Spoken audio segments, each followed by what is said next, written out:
7 वर्षों से चले आ रहे झूठे केस को जब अदालत में बर्खास्त कर दिया गया तो आज ईडी के मेहमानों ने पूर्व मुख्यमंत्री कांग्रेस महासचिव भूपेश बघेल के भिलाई निवास में सुबह प्रवेश किया है। अगर इस षड्यंत्र से कोई पंजाब में कांग्रेस को रोकने का प्रयास कर रहा है तो ये गलतफहमी है। ये ट्वीट बीते कल छत्तीसगढ़ के पूर्व मुख्यमंत्री और पंजाब कांग्रेस के हाल ही में बनाए गए प्रभारी भूपेश बघेल के एक्स हैंडल से किया गया है। इस पोस्ट में बड़ी बात लिखी गई है वो ये कि यदि इस कार्रवाई के जरिए कोई पंजाब में कांग्रेस को कमजोर करने का प्रयास कर रहा है तो यह गलतफहमी है।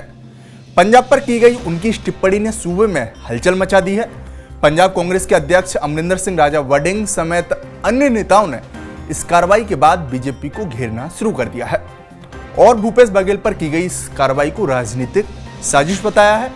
एक बयान के साथ राजा वडिंग के एक्स हैंडल से भूपेश बघेल के समर्थन में पोस्ट करते हुए लिखा गया है कि छत्तीसगढ़ के पूर्व मुख्यमंत्री भूपेश बघेल पर प्रवर्तन निदेशालय की छापेमारी निसंदेह बीजेपी सरकार द्वारा अपने राजनीतिक विरोधियों को डराने धमकाने की कार्रवाई है। हम सभी कांग्रेस जन अपने वरिष्ठ नेता के साथ खड़े हैं और हमें पूरा विश्वास है कि भाजपा सरकार की तानाशाही को चुनौती देने से हमें कोई नहीं रोक सकता। हम इन छापों की निंदा करते हैं। भाजपा जांच एजेंसियों का इस्तेमाल करके राजनीतिक लड़ाई लड़ने की कोशिश कर रही है, ये कभी सफल नहीं होगी। आगे उन्होंने कहा है कि बीजेपी को डर है कि बघेल कहीं पंजाब में जाकर कांग्रेस की सरकार न बना आए। ये अच्छा नहीं है। मेरे को लगता है कि ऑपोजिशन की आवाज दबाने की कोशिश हो रही है, ऑपोजिशन के लीडरों के ऊपर दबाव बनाने की कोशिश हो रही है और बीजेपी चाहती है कि इनके नेताओं को इधर उधर व्यस्त रखें ताकि ये अभी पंजाब के प्रभारी बने, कहीं पंजाब में जाकर कांग्रेस की सरकार ही ना बनाए। पीछे मोटिव तो सब जानते हैं।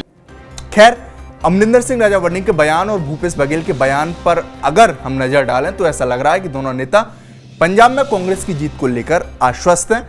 लेकिन जमीन पर क्या स्थिति है ये इस रिपोर्ट में जानने की कोशिश करेंगे, क्योंकि पंजाब में 2027 में विधानसभा के चुनाव होने हैं और सभी पार्टियों ने कमर कस ली है।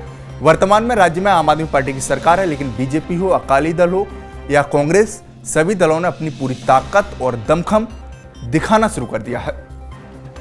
अब क्योंकि विधानसभा चुनाव की बात हो रही है तो आइए एक चुनाव पहले चलते हैं और जानने की कोशिश करते हैं कि कांग्रेस पिछले चुनाव में कहां खड़ी थी और आने वाले 2027 के विधानसभा चुनाव के लिए पार्टी कितनी मजबूत है। तो साल 2022 में पंजाब विधानसभा के चुनाव हुए थे। कांग्रेस सत्ता पर काबिज थी। उस समय कांग्रेस ने चुनाव से पहले सितंबर 2021 में सूबे में बड़ा बदलाव किया और कैप्टन अमरिंदर सिंह को मुख्यमंत्री पद से हटाकर चरणजीत सिंह चन्नी को सीएम बना दिया।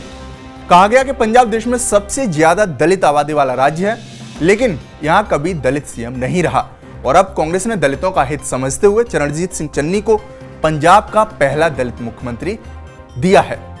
खैर, कांग्रेस के दलित सीएम बनाने पर इसका सीधा मतलब निकाला गया कि सबसे ज्यादा वोट बैंक को अपने पाले में लाने के लिए कांग्रेस ने यह दांव चला है। लेकिन 2022 में विधानसभा के चुनाव हुए और कांग्रेस का प्रदर्शन निराशाजनक रहा। 2017 में 77 सीटें जीतकर सत्ता में काबिज कांग्रेस महज 18 सीटों पर ही सिमट गई थी। सबसे ज्यादा चौंकाने वाली बात थी वो ये कि 2 सीटों से चुनाव लड़ने वाले मुख्यमंत्री चरणजीत सिंह चन्नी खुद सीटों पर ही हार गए थे। इस चुनाव में आम आदमी पार्टी ने 92 सीटें जीतकर सरकार बना ली थी। विधानसभा चुनाव के बाद प्रदेश में लोकसभा के चुनाव हुए। इन चुनाव में कांग्रेस ने वापसी की और राज्य की 13 में से 7 सीटें जीती। चरणजीत सिंह चन्नी ने भी जालंधर से चुनाव लड़ा और 1 लाख से ज्यादा वोटों से जीत हासिल की। इसके साथ इस बार पार्टी ने केंद्र शासित प्रदेश चंडीगढ़ की सीट पर भी कब्जा जमा लिया। हालांकि पिछले विधानसभा चुनाव से तुलना करें तो कोई आमूलचूक परिवर्तन नहीं हुआ, क्योंकि 2019 में कांग्रेस ने पंजाब की 8 सीटों पर कब्जा किया था और चंडीगढ़ को भी उसी में शामिल कर लें तो टक्कर इस बार भी लगभग बराबरी की ही रही। लेकिन वोट प्रतिशत को देखें तो जरूर बदलाव देखने को मिला। 2022 के विधानसभा चुनाव की बात करें तो कांग्रेस को 22.98% वोट मिला, जो कि पिछले चुनाव की तुलना में करीब 15% कम था। वहीं लोकसभा चुनाव की बात करें तो 2019 में 40% वोट अकेले कांग्रेस पार्टी को मिला था, जबकि 2024 में ये 40.1% पर रहा, यानी कि लगभग पिछले चुनाव जैसी स्थिति देखने को मिली।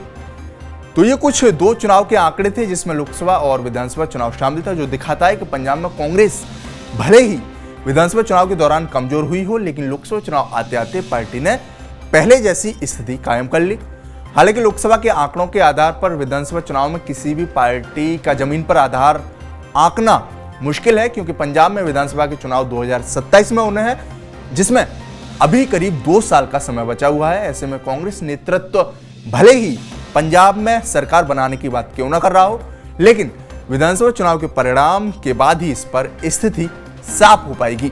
बहरहाल आपको बता दें कि भूपेश बघेल और उनके बेटे पर ईडी की कार्रवाई जारी है। आज उनके बेटे चैतन्य बघेल को ईडी ने दफ्तर भी बुलाया था, लिहाजा जिस तरह से बघेल और राजा बडिंग की ओर से दावा किया गया, उसके बाद ये कार्रवाई पंजाब की राजनीति और विधानसभा चुनाव में कितना डेंट पहुंचाएगी, ये देखने वाली बात होगी।